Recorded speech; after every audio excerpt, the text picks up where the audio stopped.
भारत ਦੀ ਬਣੀ ਧਾਰਮਿਕ ਪਰੰਪਰਾ ਦੇ ਮੁਤਾਬਕ ਮਾਘ ਦਾ ਮਹੀਨਾ ਖਾਸ ਮਹੀਨਾ ਹੈ। ਧੰਨ ਗੁਰੂ ਅਰਜਨ ਦੇਵ ਜੀ ਮਹਾਰਾਜ ਨੇ ਮਾਝ ਰਾਗ ਦੇ ਇਸ ਮਹਾਵਾਕ ਦੇ ਵਿੱਚ ਜੋ ਮਾਘ ਦੇ ਮਹੀਨੇ ਦਾ ਉਪਦੇਸ਼ ਕੀਤਾ ਹੈ। ਸਤਿਗੁਰੂ ਫਰਮਾਨ ਕਰਦੇ ਨੇ, माघ मजन संग साधुआ धूड़ी कर इशनान।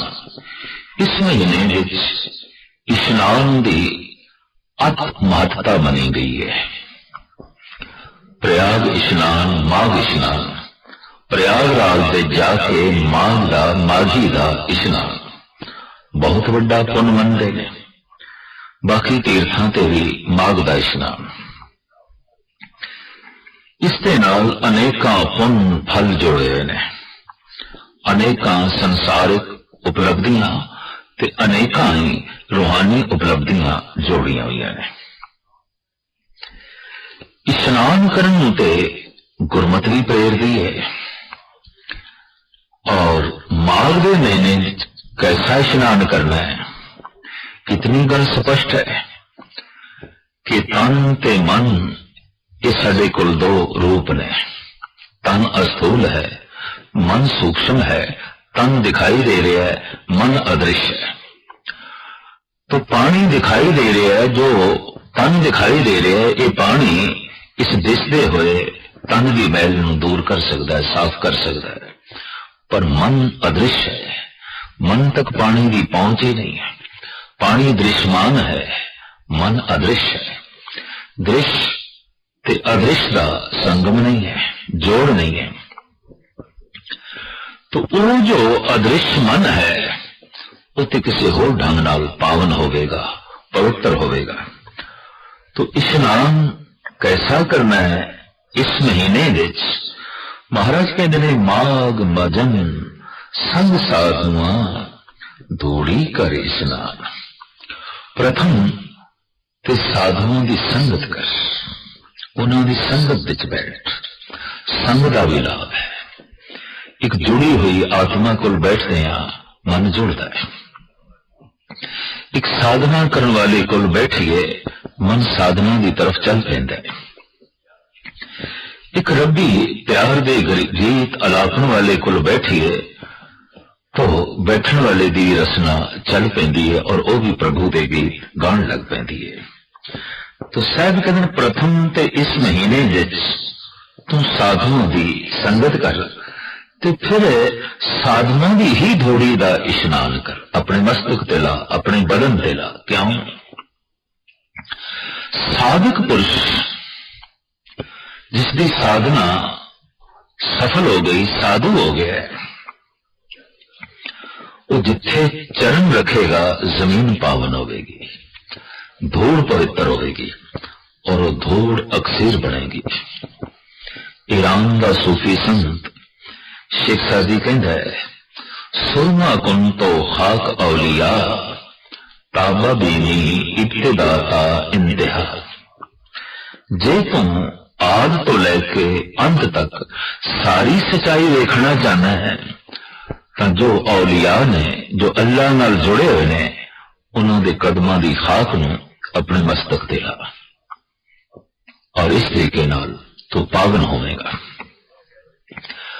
अगर देखा जाए तो जितने तीर्थ ने वड्डे वड्डे, वो भी महापुरुषों के कदमों तो ही पैदा हुए ने। उन्होंने कदम रखे किसी न किसी रूप विच, जन्म के रूप विच, जीवन के रूप विच, या ज्योति जोत समान के रूप विच। जिथे भी उन्होंने कदम किसी भी रूप विच टिके ने, तीर्थां दा जन्म होया है, तो तीर्थ ते कदमां दे विचों पैदा होंदे ने। तीर्थ ते चरण धूड़ दे विचों पैदा होंदे ने। ते जिसनूं चरण धूड़ी नसीब हो गई, उसनूं ते मानो सारे तीर्थ नसीब हो गए। इस वास्ते साहिब कहंदे ने, माघ मजन संग साधुआ धूड़ी कर इशनान। चरण धूड़ भी गुरु ग्रंथ साहिब जी महाराज बड़ी महिमा दसते ने। धन गुरु नानक देव जी महाराज का पावन वाक, नानक बगोद जन तुरा तेरे चाकर पाखाक। ऐ खुदा ऐ परिपूर्ण परमात्मा सतगुरु दा वाक जो तेरे चाकर ने, जो तेरी सेवा दे जुटे हुए ने, जो तेरे नाल जुड़े हुए ने, उन्हां दे कदमां दी खाक मैनू बना ताकि उन्हां दे कदम छूंदियां मैं पावन होवां। इस वास्ते आदि काल तो ऐसे पुरुष जिन्हां दा सिर परमात्मा नाल जुड़िया है, उन्हां दे पैर पावन समझ के लोकी अपने घरां दे अपने अस्थानां दे चरण पवांदे रहे ने। चरण पवाउण तो मतलब इन्ना ही है कि इन्हां दा मस्तक ते परमात्मा नाल जुड़िया है कि चरणां दे राहीं साडा घर पावन होवेगा, साडे घर दी खाक पावन होवेगी। ये आदि काल तो ये ख्याल बनिया रहा है। और साहब ऐसा भी कहने ने, जन के चरण तीरथ कोट गंगा। ऐसे पुरुषों के जिहड़े कदम ने उत्ते मानो करोड़ों गंगा का इशनान है, इतने पावन ने। क्यों? ये चलते फिरदे तीरथ ने, इन्हां दे कदमों दे चों तीरथ जन्म लेंदे ने। भगत कबीर जी महाराज का बड़ा सुंदर वाक, कहत कबीर हों भया उदास, तीरथ बड़ा कि हर का दास। तीरथ वड्डा है कि हरि दा दास वड्डा है। दरअसल कबीर ये कह रहे ने, हरि दा दास वड्डा है क्योंकि उसके कदमां दे चों, उसके चरणां दी खाक दे चों तीर्थां दा जन्म होंदा है, अनंत तीरथ पैदा होंदे ने। तो साहब कहंदे ने, इस महीने दे तू पावन हो सकदा है, पवित्र हो सकदा है। प्रथम ते साधुआं दी संगत कर ते फिर उन्हां दे चरणां दी खाक नूं अपने मस्तक ते ला। भाई साहब भाई नंद लाल दा एक कीमती शेर आप कहंदे ने, दिले गोया हमी बस आरजू कर। ऐ गुरु, एक आरजू रह गई है मेरे दिल दे, एक तमन्ना, एक इच्छा। केड़ी? शब्द कुर्बानी खाके राहे संगत, दिले गोया हमी बस आरज़ू कर। ऐ मेरे पातशाह, ये जो संगत तेरे दर तक पहुंचती है, इन्हां दे कदमां दी खाक मैनू कर दे ताकि इन्हां दे कदम छूंदियां मैं भी पावन होवां, मैं भी पवित्र होवां। साहिब श्री गुरु अर्जन देव जी महाराज दा वाक, अंतरजामी पुरख विधाते सरधा मन की पूरे, नानक दास है सुख मांगे, मुख कर संतन की पूरे। मेरी श्रद्धा पूर्ण करो हे परिपूर्ण परमात्मा, संत जना दे चरना दी खाक बना दो। तो साहब कहंदे ने, तो पुनीत हो सकदा है माघ दे महीने च पानी दे इशनान नाल नहीं, साधुआं दी संगत नाल और उन्हां दे चरनां दी खाक नूं मस्तक ते लगाण नाल। पानी नाल तेरा तन पावन होवेगा, पवित्र होवेगा। ते तन दी पवित्रता तन दे स्वास्थ्य लई लाजमी है, तन दी तंदुरुस्ती लई लाजमी है। माघ मजन संग साधुआं तूड़ी कर स्नान, हर का नाम ध्याए सुन सबना नूं कर दान। उन्हां दी संगत दे की कर, हरि दे नाम नूं सुन अपने कन्नां नाल, उदी सिफतो सलाह, नाम दी महिमा, नाम दा जपन किवें करिए, ये सारियां विचारां कीर्तन राही, कथा राही तो उन्हां पासों सुन ते सुनन तो बाद सबना नूं कर दान। जो तू सुने है, जो तू जाने है, जो तेनू पता चले है जपदे आया सुनदे आया, ये सारियां नूं दान भी कर। ये गल सारियां नूं दस, जो तेनू पता चल गया इनू दस भी सही, दूजे भी उस मार्ग ते चलन। इस वास्ते गुरमत उपदेश देंदी है, आप जपे अवरा नाम जपावे, खुद भी जप, दूजियां नूं भी जपण दी प्रेरणा दे। इस तरीके नाल की होवेगा, जन्म करम मल उतरे, मन ते जाए गुमान। मन दे उत्ते अनेका जन्म दे जो कीते ने कर्म, उन्हां कर्मां दे संस्कार रूपी जो मैल जमी हुई है, साधु दी संगत विच बैठ के प्रभु दा नाम सुन के और प्रभु दे गीत गा के उन्हां दे चरणां दी खाक नूं मस्तक ते ला के, ये जो संस्कारां दी मैल कीते हुए कर्मा करके मन दे ते जमी हुई है, सारी की सारी ले जाएगी और गुमान मिट जाएगा, अहंकार विलीन हो जाएगा। काम क्रोध ना मोहिए, बिन से लोभ सुआन। फिर ये वासना, ये क्रोध, क्योंकि जिथे जिथे भी वासना की कामना की अपूर्ति हो जाती है उत्थे क्रोध पैदा हो जाता है। कामना की पूर्ति हो जाए तो वक्ती तौर पर, आरजी तौर पर मनुख संतुष्ट हो जाता है, कामना फिर उजागर होती है, फिर रिपीट होती है, फिर पुनरुक्ति होती है, और इस तरह फिर वो पूर्ण होना चाहती है। तो जिथे जिथे भी कामना अपूर्ण रह जाती है, काम की अपूर्ति हो जाती है, क्रोध का जन्म हो जाता है। तो साहिब कहते ने इस तरह संगत करते हैं, सीमा तो वधिया हुआ काम जो क्रोध में जन्म लेंदा है ये नाश हो जाएगा, खत्म हो जाएगा, और फिर नह मोहिए, अंदर मोह भी मिट जाएगा, और बहुती मोह की जुड़ी खिंच ते तड़प है ये भी नाश हो जाएगी। ते बिन से लोभ सुआ,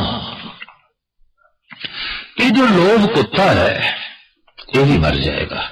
इसनू कुत्ता क्यों आख्या है?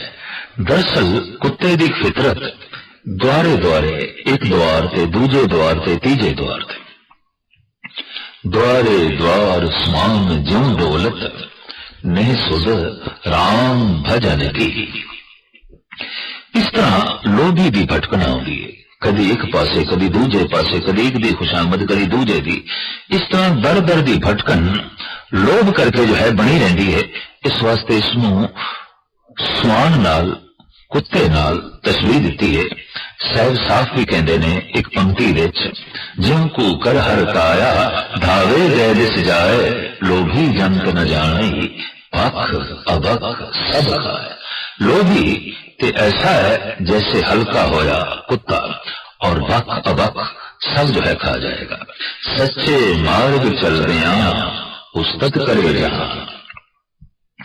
जब कोई परमात्मा के मार्ग ते चल पैंदा है तो उसके अंदर दैवी गुण उत्पन्न होने शुरू हो जाते हैं, तो जगत विच उसकी उस्तुति होने लग पैंदी है, उसकी महिमा जगत बखान करने लग पैंदा है, क्योंकि परमात्मा के दैवी गुण उसके अंदरों प्रगट होने शुरू हो जाते हैं। 68 तीर्थ सगल पुण्य जी दया परमान। ऐसा जो पुरुष जिसने संगत विच बैठ के प्रभु का जाप किया है, मानो 68 तीर्थां का इशनान ते तीर्थां ते जाके जीवां दे उत्ते दया करके जो दान ते पुण्य करना है, ये सारे का सारा जो फल है वो प्राप्त कर लेंदा है। पुण्य करके, दान करके, दया करके और तीर्थां ते इशनान करके जो भी जो है प्रताप पुण्य प्राप्त होंदा है, साहिब कहने साधु की संगत विच सब कुछ प्राप्त हो जाता है। जिसनू देवे दया कर सोई पुरख सुजान, पर जिसनू ये सौगात दया करके परिपूर्ण परमात्मा आप देंदा है, वही सुजान है, वही महान है, वही सियाण है। जिन्ना मिलिया प्रभ अपना नानक तिन कुर्बान। माघ के महीने विच जिन्होंने ऐसा प्यारा प्रीतम मिल पाया है, साहब कहते हैं मैं उन्होंने तो सदके जाना, कुर्बान जाना। माघ सुचे से कांडिए जिन पूरा गुर मेहरबान। माघ के महीने विच वही सुचे ने, मानो उन्होंने ही सही इशनान कर लिया है, जिन्हों विच पूरे गुरुदेव की पूरी कृपा हो गई है, मेहरबानी हो गई है, और उन्होंने आत्मक आनंद का हिलोरा नसीब हो गया है। माघ पुनीत भई तीरथ अंतर जानिया, साजन सहज मिले गुण के अंक समानिया।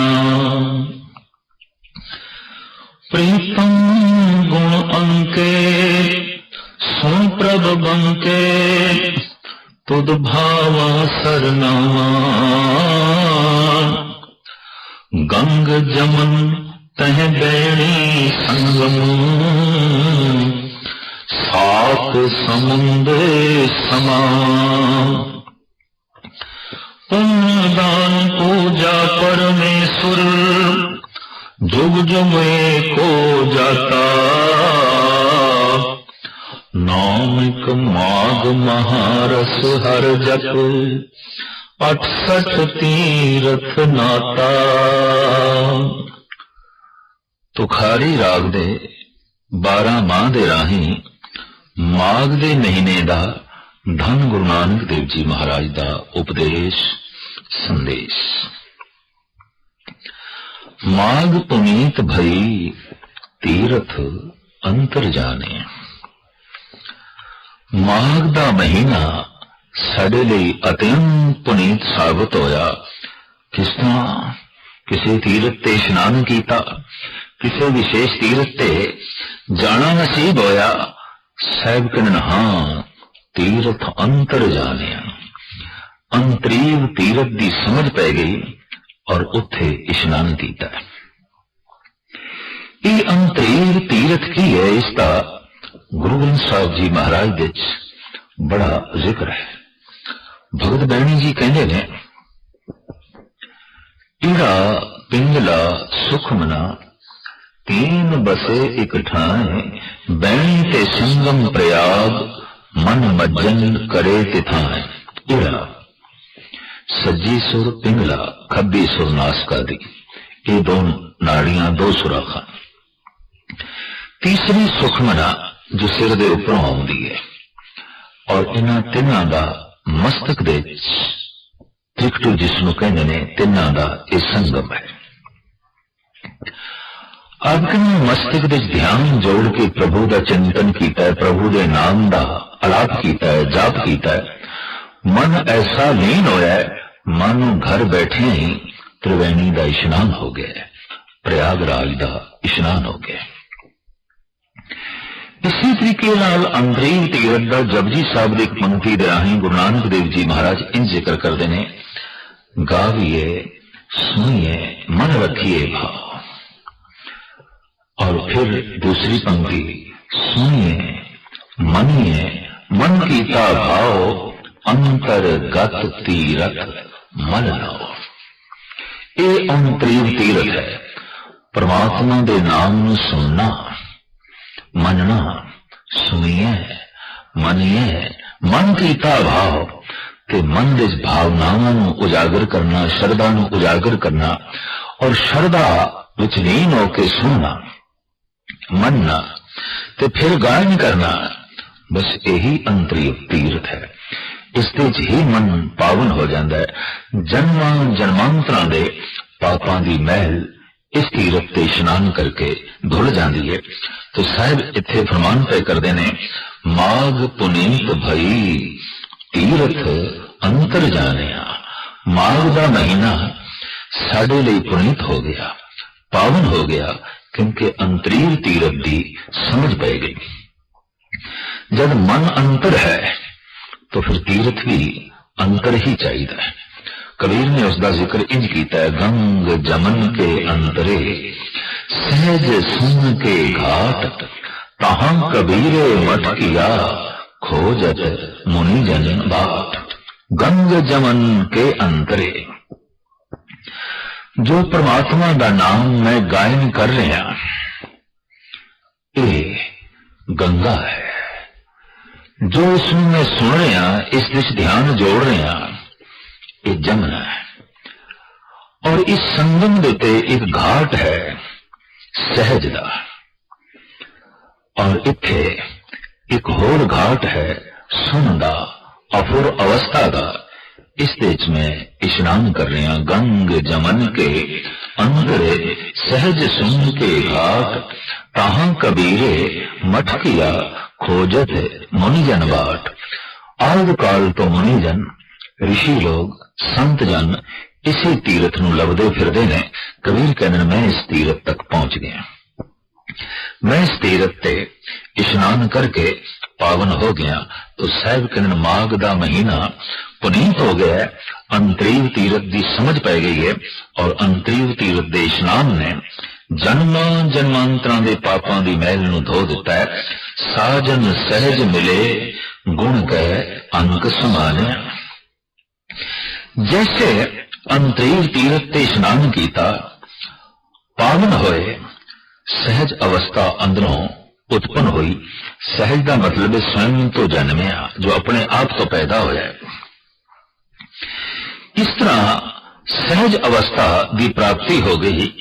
इहदे चों साजन पैदा होए, परिपूर्ण परमात्मा प्रगट होए।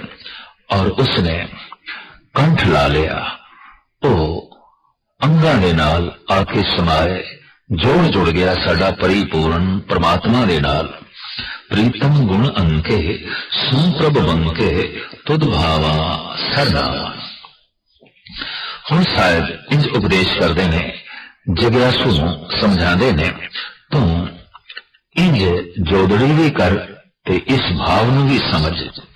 हे परिपूर्ण परमात्मा, तू गुणा नाल ओत प्रोत है, तू गुणवान है। हे गुणा दे महान सागर, हे अत्यंत सुंदर, प्रीतम गुण अंके सुन प्रभ बंके तुद भावा सरनावा। जे मैं तेनू पा जावा, यही तीरथ दा इशनान है, यही सरोवर दा इशनान है। जे तेनू पावा ही ना तो फिर इशनान किए। तीरथ नामा जे तिस भावा, विण भाणे कहना ही करी। यही तीरथ दा इशनान है, जे तेनू पा जाइए कि उसनू भा जाइए तो समझ लो प्रवान हो गए, सारी मैल कट्टी गई।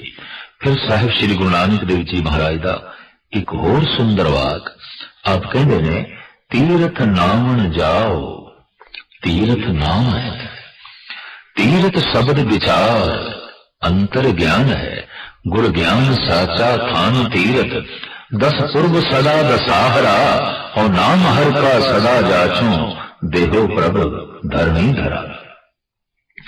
साहब फरमान कर दें, जरूर तू तीर्थां ते इशनान करन लई जा, पर तीरथ केड़ा है? तीरथ नाम न जाओ, तीरथ नाम है, परमात्मा दा नाम ही ते तीरथ है। और ये तीरथ हर थां ते है, हर वक्त मुयस्सर है, बस सिर्फ तेरी रसना चलनी चाहिए। वाहिगुरु वाहिगुरु वाहिगुरु ऐसा जाप चलना चाहिए। रसना बोले ते कंन सुन, तीरथ दा इशनान चल पिया। तीर्थ नाम न जाओ, तीर्थ नाम है, तीर्थ शब्द विचार अंतर ज्ञान है। गुरु का जो शब्द है, उस शब्द की जो विचार है, उन्हें जिहड़ा विचारना है, सोचना है, अपने सोच मंडल दे जो लियाना है, बस यही तीरथ का इशनान है। तो साहिब इत्थे फरमान करते ने, हे परिपूर्ण परमात्मा, हे गुणा नाल ओत प्रोत समाये हुए गुणा है, हे सुंदर स्वरूप, जे मैं तेनू पा जावां तानी जो है तीरथ का इशनान है। प्रीतम गुण अंके सुन प्रभ बंके तुद भावा सरनावा, गंग जमन तै हैनी संगम, सात समुंद समावा। जे किधरे तेनू मैं पा जावा ते ए गंगा जमुना ते त्रिवेणी दे संगम का इशनान हो गया। मानो 7 समुद्रां का मैं इशनान कर लिया। सारी पवित्रता मैनू जो है प्राप्त हो गई। जे किधरे मैं तेनू पा जावा ते भान का तरीका इको सतगुरां ने दसिया है, तीरथ अंतर जाने। अंतरी तीरथ का इशनान बड़ा जो है लाजमी है। विवेक बुद्धि वाले अमृत वेले उठ के बस इसे ही अंतरीव तीरथ ते रोज इशनान करते हैं और जन्मां जन्मांतरां दे संस्कारां दी मैल नूं धोंदे रहंदे ने। एक दिन स्वच्छ पावन ते परमात्मा की मूर्ति हो जाते हैं। वास्तविक ऐसा पुरुष जिथे भी बैठा है, उसके बैठण दे नाल ही तीरथ जन्म लेंदे हैं।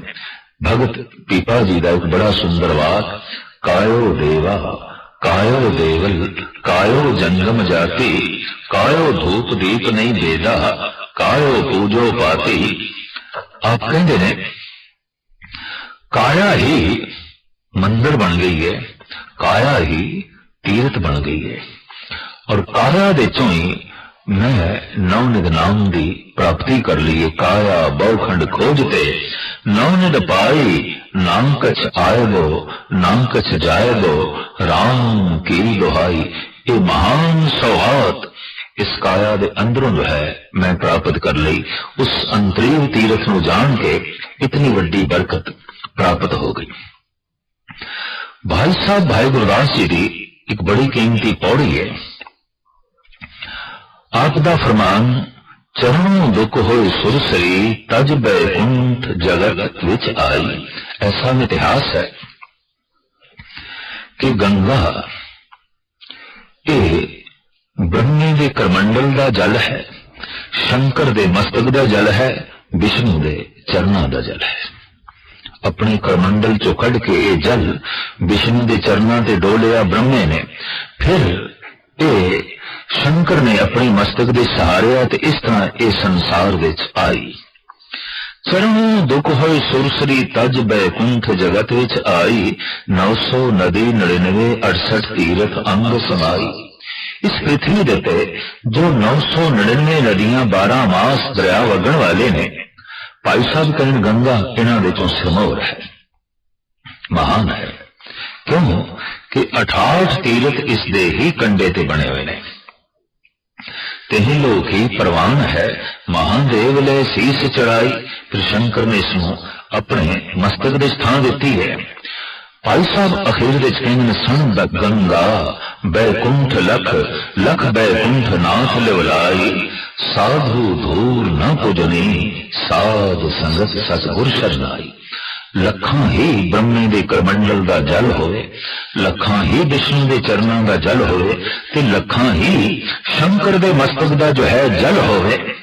सन गंगा बैकुंठ लख लख बैकुंठ लाख लिवलाई, साधु धूर न पुजनी साध संगत सतगुर शरनाई। साधुओं की संगत विच बैठ के जो अपनी सुरत शब्द दे जोड़ के मगन है, उसके कदमां तो करोड़ां गंगा निछावर कीतियां जा सकदियां, कुर्बान कीतियां जा सकदियां।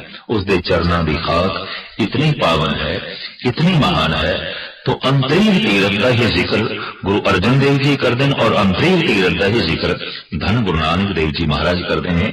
पुण्य दान पूजा परमेश्वर जुग जुग एको जाता। जो जुगां जुगांतरां विच इक्को परिपूर्ण परमात्मा रमिया होया है, उन्हें जेड़ा असी जान लिया, मानो सारे पुण्य कर ले, सारा दान कर छड़िया, और सारी पूजा प्रतिष्ठा परिपूर्ण परमात्मा दी हो गई। परमात्मा नू जानना ही सब तो वड्डा पुण्य है, परमात्मा नू जान लेना ही सब तो वड्डा दान है। कारण जब कोई जान लेंदा है तो उसके अंदर एक प्यास पैदा हो जाती है दूजे भी जानना, और वो ऐसी कोशिश करता है, वंडन नू चल पैंदा है, दूजियां नू ज्ञान वंडदा है और दूजियां नू दसदा है प्रभु की इन प्राप्ति होगी, और प्रभु ऐसे ने। तो पुण्य दान पूजा परमेश्वर जुग जुग एको जाता। वो जुगां जुगां विच जो एक रमिया होया है, उसमें जेड़ा असी जान लिया, मानो सारे पुण्य कर ले, सारी पूजा कर ली, हर तरह का दान असी दे दिता। नानक माघ महारस हर जप 68 तीरथ नाथा। क्योंकि माघ के महीने का इशनान ते दान काफी महान मनिया गया है। साहिब कहने ज्ञान दे दान तो वड्डा कोई दान नहीं, ते परमात्मा नू जान लेना इस तो वड्डा जो है कोई ज्ञान नहीं। और जिसदे कोल एक ज्ञान है ते ज्ञान दा दान है, मानो उसने सारे पुण्य कर ले। नानक माघ महारस हर जप 68 तीरथ नाता। माघ दे महीने विच परमात्मा दा नाम जप जप के जो महारस की प्राप्ति हो गई, मानो 68 तीर्थां दा इशनान हो गया। इस तरह माघ पुनीत हो गई, महान हो गई।